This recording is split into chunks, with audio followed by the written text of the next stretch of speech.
एका अशा खटल्याबद्दल आज आपण चर्चा करणार आहोत की ज्याच्यामध्ये भागीदारांचे वाद कुठल्या थराला जातात. आधी पहिल्यांदा चांगल्या टर्म्सवरती, चांगल्या याच्यावरती व्यवसाय सुरू होतो आणि नंतर पैशांवरून किंवा इतर कुठल्या कारणांवरून भागीदारांमध्ये वाद होतात आणि मग ते मित्र असलेले भागीदार प्रतिस्पर्धी होतात आणि कुठल्याही थराला जाऊन समोरच्याचा कसा निपात करायचा, त्याला कसं मातीला मिळवायचं असं सुरू होतं. ह्याच्यासाठी कुठल्याही प्रकारचे मार्ग अवलंबले जातात. मी खूप ज्युनियर असताना एक केस मी ऐकली होती. 2 भागीदार होते आणि त्याच्यातल्या एका भागीदाराने असं ठरवलं की आता या भागीदाराला आपल्या रस्त्यातून बाजूला काढायचं. ती केस काही मी चालवली नव्हती, पण मी ऐकलेली घटना सांगते. त्याच्यामध्ये त्यांनी काय केलं की आपल्या भागीदाराला जेवायला बोलवलं घरी आणि त्याला एक स्लो पॉइझन दिलं होतं. त्या स्लो पॉइझननी काय होत झालं, काही दिवसांनी त्याचे केस जायला लागले, मग पूर्ण शरीरावरचे केस गेले, मग कातडी हळूहळू हळूहळू त्याची हे व्हायला लागली, निसटायला लागली आणि ती कातडी विरघळून जायला लागली आणि शरीर जर्जर होऊन तो माणूस मृत्युमुखी पडला. शेवटपर्यंत त्याला कळलं नाही की मी कशामुळे गेलो. मग काही काळाने तो तपास झाला, हा कसा असा गेला. मग त्याचं वैद्यकीय तपासात निष्पन्न झालं की असं स्लो पॉइझन त्याच्या शरीरात गेलंय आणि मग त्या तपासाअंती त्याला भागीदाराला अटक झाली आणि ते हे झाला, केस त्याच्यावरती खटला दाखल झाला. तर अशाच प्रकारचा एक खटला माझ्याकडे आला होता. या 2 भागीदारांचं देखील माझ्याही आरोपपत्रामध्ये 2 भागीदारांचं पहिल्यांदा चांगलं नातं होतं. इतकं चांगलं नातं की कौटुंबिक तर चांगलं येणं जाणं होतं. दोन्ही कुटुंब एकत्र सणसुदीला एकत्र येत होते, चांगलं साजरं करत होते आणि इतकंच नव्हे तर अनेक मिळकती त्यांनी एकत्र खरेदी केल्या होत्या. काही काळाने त्यांच्यात वाद झाले आणि त्यांच्यातलं नातं अत्यंत टोकाला, तणावाला गेलं, विकोपाला गेलं वाद सगळे आणि मग भांडणं सुरू झाले. मग याच्यामध्ये असं झालं की वादामध्ये मग त्यांनी ती भागीदारी संपुष्टात आणली आणि मग त्या दुसऱ्या भागीदाराला असं वाटायला लागलं, जो आरोपी होता त्याला असं वाटायला लागलं की माझ्या या सगळ्या डाऊनफॉलला, माझं जे सगळं हे झालं, खराब झालं माझं आयुष्य, माझं करिअर बर्बाद झालं, त्याला हा जबाबदार आहे असं वाटायला लागलं असेल. ह्याच्यातून असं झालं, एकदा हा जो फिर्यादी होता त्याची पत्नी गरोदर होती आणि संध्याकाळी घरात बसलेला असताना एक मारेकरी घरात शिरला, सुरा घेऊन शिरला आणि त्यांनी त्या फिर्यादीवरती हल्ला केला. हल्लाखोरांनी त्याच्यावरती सुऱ्यानी वार केले आणि या दरम्यान आपल्या पतीला वाचवण्यासाठी ती गरोदर स्त्री, फिर्यादीची पत्नी मध्ये आली आणि त्याच्यामध्ये तिलाही धक्का लागला, तिलाही जखम झाली आणि ती पडली. त्याच्यानंतर असं झालं, दुर्दैवाची घटना म्हणजे जास्त चिघळलं कुठे ते किंवा जास्त वाईट कुठे झालं तर तिला जुळं होतं आणि त्या जुळ्यातलं एक बाळ या धक्क्यामध्ये, या जखमेमध्ये मरण पावलं. गुन्हा दोन्ही तर्फे झाला. म्हणजे फिर्यादीला हल्लेखोरांनी मारलं तर भारतीय दंड संहितेनुसार 302 307चं लागलं कलम आणि ते अर्भक जे पोटातच मृत्युमुखी पडलं त्याच्यासाठी दुसरा गुन्हा 302चा लागला. आता असं झालं की हा खटला जेव्हा समोर आला तेव्हा या तपासामध्ये असं निष्पन्न झालं की तो हल्लेखोर जो होता त्याला तर घरातच आरडाओरडा झाला आणि शेजारी पाजारी धावून आले. त्यांनी त्या हल्लेखोराला तिथेच दाबलं, तिथेच पकडलं. त्यामुळे त्याला तर सुटकेचा वावच नव्हता. त्याच्या विरुद्ध तर गुन्हा दाखल झालाच. पण मग असं लक्षात आलं की हा तर हल्लेखोर अनोळखी आहे, ह्याच्याशी तर ह्याचा कुठलाच वाद नाही किंवा काही नाही, तो कशाला येईल मारायला. मग तो तपास कार्य त्या दिशेने पुढे गेले की मोटिव्ह काय असेल, इरादा काय असेल, याला कोणी सांगितलं असेल का. तर मग पहिला संशय गेला तो या भागीदारावर गेला की कदाचित यांनी त्याला पाठवलं असेल, यांनी त्याला याचं कट रचून, आपण त्या गुन्हेगारीच्या ह्याच्यामध्ये म्हणतो सुपारी दिली असेल त्याला की याला मारा. म्हणजे या गुन्ह्याच्या मागचा मूळ सूत्रधार, मुख्य सूत्रधार या आरोपीला दाखवलं गेलं. की यांनी त्याला केलं असेल.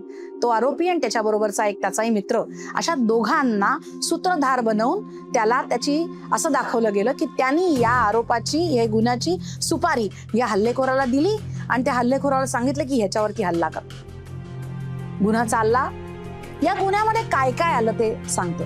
या गुन्ह्यामध्ये काय आलं तर सगळ्यात महत्वाचं आलं, तो हल्लेखोर घरामध्येच पकडला गेल्यामुळे त्याच्याकडचं हत्यार जप्त झालं. त्याच्या अंगावरती जे रक्त होतं, रक्ताच्या थारोळ्यात पडलेली बायको, रक्ताच्या थारोळ्यात पडलेला फिर्यादी, हे सगळं तिथेच होतं. आणि आजूबाजूला असलेले सगळे साक्षीदार ज्यांनी त्या हल्लेखोराला तिथेच पकडलं, त्या सगळ्यांसकट एक बळकट पुरावा असलेली केस खटला दाखल झाला, गुन्हा दाखल झाला. या गुन्ह्यासमवेत पोलिसांनी असा तपास आणला की हा गुन्हा करण्यामागे या गुन्हेगाराला, आरोपीला काय इरादा असेल, याचा काय हेतू असेल. तर हा जो भागीदार आहे त्यांनी माझ्या आयुष्याची, माझ्या व्यवसायाची राख रांगोळी यांनी केली म्हणून सुडापोटी, असूयेपोटी, मत्सरापोटी हे आपल्या मित्राला बरोबर घेऊन या मारेकऱ्याला सुपारी दिली. महत्वाची बाब अशी आली, हे सगळा गुन्हा, तपास, आरोपपत्र माननीय न्यायालयासमोर आलं आणि केस चालू झाली. तेव्हा महत्वाची बाब काय झाली की हा आरोपी विरुद्ध, जो मूळ आरोपी होता, हल्लेखोर होता, त्याच्या विरुद्ध तर ती खटला चाललाच की समोर सगळ्यांनी त्याला पकडलंय आणि त्याला फारसा बोलण्याचा किंवा फारसा याचा सुटकेचा मार्ग दिसत नव्हता. पण मग या दोघांचं काय, महत्वाचा मुद्दा इथे येतो.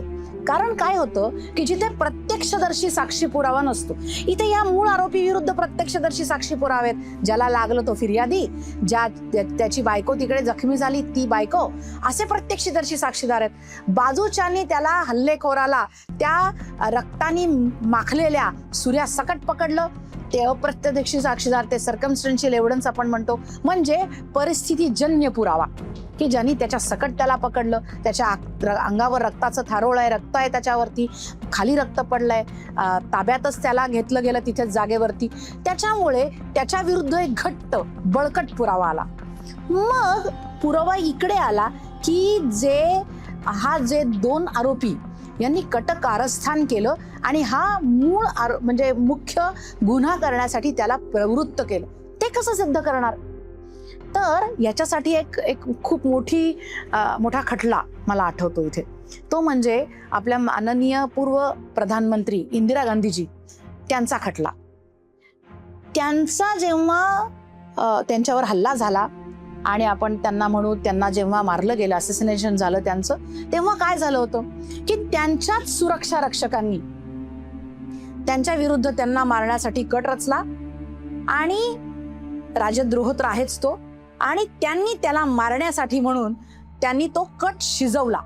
आता लक्षात घ्या, ही एक महत्वाची केस आपल्या भारतीय कायद्याअंतर्गत येते किंवा आपला जो इतिहास आहे भारतीय कायद्याचा, याच्यामध्ये माननीय इंदिरा गांधींचा जो खुनाचा खटला आहे तो अत्यंत महत्वाचा गणला जातो. कशासाठी गणला जातो तर हे जे सगळे आरोपी होते ना, त्यांनी जे कट रचला, तो कट शिजवताना ते एकाच दिवशी आले आणि त्यांना गोळ्या घातल्या असं नाही झालं. ते काही महिने हा कट शिजवत होते. ते एका ठिकाणी जाऊन बसायचे, एका खोलीमध्ये जी गुप्त कारस्थानं रचत होते, तिथे ते सगळेजण नेहमी सतत येऊन भेटायचे. तिकडे बसून ते चर्चा करायचे की हे जे कृत्य आहे ते कसं आपण एक्झिक्यूट करायचं, त्याची अंमलबजावणी कशी करायची, ह्याचं एक ते कारस्थान रचत होते. आणि त्या कारस्थानानुसार ते तसं रचून मग त्यांनी तसं सगळ्यांनी मिळून तसा बनाव रचला किंवा कट रचला आणि त्या सगळ्यांचा एक मुखी म्हणू आपण, त्यांचं एक सगळ्यांचंच हृदय त्याच्यात होतं की सगळ्यांनी मिळून ते कृत्य करायचंय. असं करून त्यांनी ते कट रचला आणि मग त्याचं एक्झिक्युशन कशाने झालं, 2 ते 3 जणांनी केलं असेल ते, पण त्याला पाठिंबा देणारे बाकीचे सगळे जे आरोपी होते त्यांना सुद्धा या गुन्ह्यात आरोपी करता आलं. कसं करता आलं तर तो कट रचल्याचा पुरावा तपासी अंमलदारांनी ठोसरित्या इकडे आणला, या केसमध्ये आणला, माननीय इंदिरा गांधी यांच्या खून प्रकरणी आणला. पण मग आपल्या समोर आता जी चर्चा आपण करतोय त्या खटल्याअंतर्गत आलाय का तो, तर असं झालं की 2 आरोपी जे घटनेवर आले नाहीयेत, जे बाहेर आहेत, या आपण स्पॉट ऑफ ऑफेन्स म्हणतो किंवा गुन्ह्याचं हे म्हणतो, जागा म्हणतो, सीन ऑफ ऑफेन्स म्हणू आपण. तिकडे त्यांनी एंटर केलंय का? तर नाही केलंय. तिथे कोण एंटर झालाय? तो एकच आरोपी, तो हत्यार घेऊन आलाय आणि त्यांनी हल्ला केला. त्यांनी बाकी काहीच केलं नाही, काही चोरी केली नाही, काही नाही. त्यांनी हल्ला केला आणि त्याला तिकडेच दाबलं गेलं, पकडलं गेलं. मग हे दोन जे आरोपी जे बाहेर आहेत, जे गुन्ह्याच्या घटनास्थळी नाहीत, त्यांचा गुन्हा कसा सिद्ध करायला पाहिजे होता? तर ते दोघांनी हा कट रचला आणि त्यांनी ह्याची सुपारी ह्याला दिली. सुपारी देणं म्हणजे काय? तर एकत्र त्यांचं मनोमिलन झालं. त्यांनी सगळ्यांनी मिळून ठरवलं की ह्याला कसं मारायचं, ह्याच्या घरात कसं घुसायचं, या दिवशी घुसायचं, असं तू हे हत्यार घेऊन जायचं आणि तू त्याला मारायचं, ठार मारायचं किंवा त्याला धमकी द्यायची, कसंही. आणि मग ह्याच्यासाठी त्यांनी त्याला दिलेलं मोबदला, ह्याची ह्या पुरावे सिद्ध झाले पाहिजे, तरच हा कट रचला हे सिद्ध होईल. कारण त्या दोघांना प्रत्यक्ष तर काही नाही येत, या गुन्ह्यात नाही येत ते. मग ते गुन्ह्यात त्याची सामिलीकरण करण्यासाठी हे सिद्धता, हे पुरावे आले पाहिजेत. मग तपासी अंमलदाराला काय पुरावे सापडले या घटनास्थळी किंवा या पुराव्यासाठी, या घटनेसाठी? तर हे दोन आरोपी या फिर्यादीच्या इमारतीच्या आसपास फिरताना 2 ते 3 वेळा काही साक्षीदारांनी बघितले. हा पुरावा सफिशियंट आहे का? तर नाही. कारण कोणी इकडून तिकडून फिरू शकतं. संशयास्पद हालचाली असल्या पाहिजेत. बरं, कोणाबरोबर असल्या पाहिजेत त्या संशयास्पद हालचाली? तर हा जो पकडलेला आरोपी आहे ना, त्याच्या बरोबर असल्या पाहिजेत. ते दोघं भेटले, गप्पा मारल्या, चहा प्याला आणि ते घरी गेले तर नाही होत. ते दोन आरोपी या आरोपी बरोबर बघितले पाहिजेत, साक्षीदारांनी त्यांना बघितलं पाहिजे आणि त्या तिघांनी मिळून काहीतरी बसले, चर्चा केलीये आणि हे सतत झालंय किंवा काही वेळेला तरी झालंय, असा पुरावा येणं गरजेचं होतं. असा पुरावा या आरोपपत्रात नाही आला आणि त्याच्यामुळे काय झालं की या मुख्य आरोपीला जो घटनास्थळी पकडला गेला, त्याला शिक्षा झाली, त्याचा दोष सिद्ध झाला आणि त्याला शिक्षा झाली. पण हे दोन आरोपी यांचा कट शिजवल्याचा, कट रचल्याचा आणि तो एक्झिक्यूट करण्यासाठी याला मोबदला दिल्याचा पुरावा कुठे आला नाही. याच्यात अजून एक पुरावा असा आला की एका ओळखीच्या स्त्रीकडे आरोपीने आपलं दुःख व्यक्त केलं होतं की यांनी मला आयुष्य बर्बाद केलंय, मी कायला सोडणार नाही. त्या स्त्रीला देखील या आरोपपत्रामध्ये, या खटल्यामध्ये साक्षीदार म्हणून तपासलं गेलं. मग हे काय असतं, ह्याला काय म्हणतात, पुराव्याकामी काय म्हणतात? ह्याला म्हणतात कन्फेशन. मला याला सोडायचं नाहीये, मी याला बघून घेईन. हे जे त्यांनी राग जो व्यक्त केला, तो जर मी एखाद्या समोर, किंवा असं होऊ शकतं की मी गुन्हा करण्याच्या पूर्वी म्हटलंय की मी याला गुन्हा मी करणार, याला सोडणार नाही, किंवा मी गुन्हा केल्यानंतर मी एखाद्याला गुन्हा केला, मी एखाद्याला ठार मारलं किंवा त्याला जखमी केलं आणि मी एखाद्याकडे जाऊन जर असं व्यक्त केलं किंवा कबुली दिली, तर त्या कबुली जबाबाला आपण काय म्हणतो? तर त्याला आपण म्हणतो कन्फेशन, कबुली जबाब. हा कबुली जबाब पुराव्याकामी काय म्हटलं जातं? पोलिसांच्या समोर दिलेला कबुली जबाब हा अमान्य आहे. पण तो कधी मान्य होतो? जर त्या कबुली जबाबाप्रमाणे एखादं हत्यार किंवा त्या गुन्ह्यात वापरलेल्या गोष्टी मी जर काढून दिल्या आरोपीनी की ज्या गुन्ह्याकामी वापरल्यात, मग तो कबुली जबाब पुरावाकामी आरोपी विरुद्ध वापरला जातो. अदरवाईज काय आहे की असं गृहीतक आहे की पोलीस थोडस दडपशाही करून किंवा पोलीस धाक दाखवून त्या आरोपीकडून वदवून घेतात. मग ते वदवलेलं वचन आहे, वदवलेलं वाक्य आहे, वदवलेलं बोलणं आहे, ते गुन्ह्याकामी वापरलं जात नाही, पुरावा म्हणून नाही वापरलं जात. पण मग काय होतं, एखाद्या व्यक्तीसमोर की ज्याची मला भीतीच नाहीये, मी त्याच्या समोर जर कबूल केलं की मी याला ना मारण्यासाठी याला सुपारी दिली, असं जर म्हटलं असतं, तर ते गुन्ह्याकामी कन्फेशन म्हणून, कबुली जबाब, गुन्ह्याची कबुली म्हणून वापरता आलं असतं. इथे त्यांनी काय केलं की या आरोपीने काय म्हटलं या स्त्री समोर की मला याने त्रास दिलाय, मी याला सोडणार नाही, पण म्हणून त्याचा अंतिमतः वापर या गुन्ह्याकामी यांनी याला सुपारी दिली, मोबदला दिला आणि हे गुन्हा घडवून आणला, इतपत पुरावा आणला गेला का? तर अखेर असं झालं, कोर्टाने असा निकाल दिला की इतपत पुरावा, संशयातीत वादातीत पुरावा, ठोस पुरावा तपासिक अंमलदार आणू शकला नाही. आणि म्हणून या गुन्ह्यामधून या 2 आरोपींची, ज्यांची कटक रचला म्हणून ज्याला आरोपपत्रात सामील केलं गेलं होतं, त्यांना सोडून दिलं गेलं. आणि जो आरोपी जागेवर सापडला त्याला त्या गुन्ह्याची शिक्षा झाली. कसं असतं की हे कट रचणं म्हणजे कधी कधी काय होतं, 2 किंवा अनेक आरोपी एखादा गुन्हा करतात, 2 किंवा जास्त आरोपी गुन्हा करतात. त्यावेळेला प्रत्येकच आरोपी सकारात्मक त्या गुन्ह्यात काम करत नाही. म्हणजे आता मी समजा एखाद्या माणसाला काठीने बडवत असेल तर मागून माझा सहकारी काय म्हणाला, अरे बडव त्याला, मार त्याला, सोडू नकोस त्याला. मग तो मला उकसवतोय, तो मला प्रवृत्त करतोय कार्य करायला, कृत्य करायला गुन्हेगारी स्वरूपाचं. मग तो देखील त्याच्यात आरोपी बनतो. त्यांनी मारलेलं नाहीये, त्यांनी काठी हातात नाही घेतलीये, पण त्यांनी मला मारण्यासाठी प्रवृत्त केलंय. मग ते सरळ सरळ दिसतं की त्यांनी मला प्रवृत्त केलं आणि आम्ही एखादं. पण कधी कधी काय होतं, एक मॉब असतो आणि त्या मॉब मध्ये म्हणजे एक समूह येतो आणि त्या समूहाने एखाद्याला मारलं जातं. पण तेव्हा एक व्यक्ती तिथे त्यांच्या समूहातला जरी असेल तरी तिथे उभा असतो, तो काहीच करत नाही. तो तिथे मेअर स्पेक्टॅटर, फक्त बघत असतो, अरे बापरे काय घडतंय. तो गुन्हेगार होतो का? तर तो गुन्हेगार नाही होत तिथे. म्हणजे फक्त एखादा माणसानी गुन्हा घडताना बघितलंय आणि आवाज नाही केला किंवा वाचवण्याचा प्रयत्न नाही केला तर तो गुन्हेगार होईल का? तर तो त्या समूहातला सहभागी नसेल, गुन्हा करण्यासाठी त्या उद्देशाने तिथे आला नसेल तर तो गुन्हेगार नाही. आपल्या खटल्यामध्ये आपण ज्याची चर्चा करतोय त्याच्यात काय झालंय, असे एकत्रीकरण नाहीये तिथे. तो एकटाच आला, त्याने एकट्यानेच गुन्हा केला, पण त्या गुन्हा करण्याच्या मागे जी ठाम भूमिका, त्याला त्या गुन्हा करण्यासाठी प्रवृत्त करण्यासाठी जो कट रचलाय ते सिद्ध करण्यासाठी जे आवश्यक पुरावे आहेत ना, ते दुर्दैवाने पोलीस तपासिक यंत्रणेला नाही सापडले. आणि त्याच्यामुळे ते जे 2 आरोपी वेगळे होते, ज्यांनी सुपारी दिली असा संशय होता, ते सुटले. आणि त्या खटल्यातून फक्त त्या आरोपीला जो गुन्ह्याच्या घटनास्थळी सापडला, हत्यारासकट सापडला, त्याला पकडलं गेलं. असे अनेक खटले आहेत की ज्याच्यामध्ये तपासामध्ये छोटे छोटे त्रुटी राहतात, काही गोष्टी राहून जातात. कधी कधी काय होतं की हत्यार सापडतं गुन्ह्याच्या ह्याच्याकडे, हातात नाही सापडत, कुठेतरी पडलेलं सापडतं. मग तेव्हा काय असतं, आता आपण हत्याराचं मगाशी बोललो, त्याच्या हातात सापडलं त्यामुळे मग बाकीचा प्रश्न नाही आला. पण कधी कधी काय होतं की हत्यार कुठेतरी मिळतं. मग ते हत्यार सिद्ध करण्यासाठी की याच आरोपींनी या गुन्ह्यासाठी ते वापरलं, त्याच्यासाठी काय करावं लागतं, तर ते फिंगरप्रिंट एक्सपर्टला पाठवावं लागतं.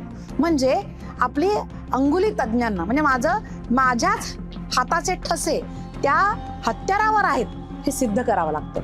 दुसरं, या हत्यारावरचं रक्त त्या जो व्यक्तीला लागलाय, जखम झाली आहे किंवा मयत पडलाय त्या मयताचं तरी असावं लागतं, किंवा मला जर काही लागलं असेल तर माझं तरी असावं लागतं. हे सगळे रक्ताचे नमुने ते तपासले जातात आणि त्यानुसार ते सिद्ध केलं जातं. असे अनेक गोष्टी आहेत की ज्या पूर्वी, आता एवढं वैद्यकीय तंत्रज्ञान तेवढं बळकट नव्हतं किंवा आधुनिक अद्यावत नव्हतं. आता ते झालंय. आता तर DNA नुसार सुद्धा सिद्ध करता येतं. त्याच्यामुळे तपास यंत्रणेला खूप बळकटी आली आहे. मग काय करायला पाहिजे की जर खरोखर अशा गुन्हेगारांना, ज्यांनी खरोखर गुन्हा केलाय आपल्याला माहितीये, तर अशा तपास कामामध्ये आपणही तपास यंत्रणेला मदत केली पाहिजे. आणि तपास यंत्रणेनी देखील हे सगळे अद्यावत ज्या काही सुखसुविधा आहेत, ज्या सवलती आहेत, त्या वापरून चांगल्यात चांगले पुरावे समोर आणले तर मग खरे जे गुन्हे आहेत ते प्रकाशात यायला आणि त्यांच्यावरती ठोस कारवाई करायला आणि त्यांना कठोर शासन देण्यापर्यंत आपण नेऊ शकतो. त्यामुळे अशा वेळेला हे सगळे जे ठोस पुरावे आहेत ते तपास यंत्रणेनी न्यायालयापर्यंत आणले पाहिजेत, आरोपपत्रामध्ये समाविष्ट केले पाहिजेत. तरच असे जे गुन्हे आहेत की जे त्याच्यावर कठोर कारवाई झाली पाहिजे आणि शिक्षेपर्यंत त्यांना नेलं पाहिजे, हे आपण पूर्णत्वाला नेऊ शकू असं मला वाटतं. तर त्यासाठी आपण देखील तपास यंत्रणांना आवश्यक सहकार्य केलंच पाहिजे आणि तपास यंत्रणेने निपक्षपाती कार्य केलं पाहिजे असं मला वाटतं. धन्यवाद.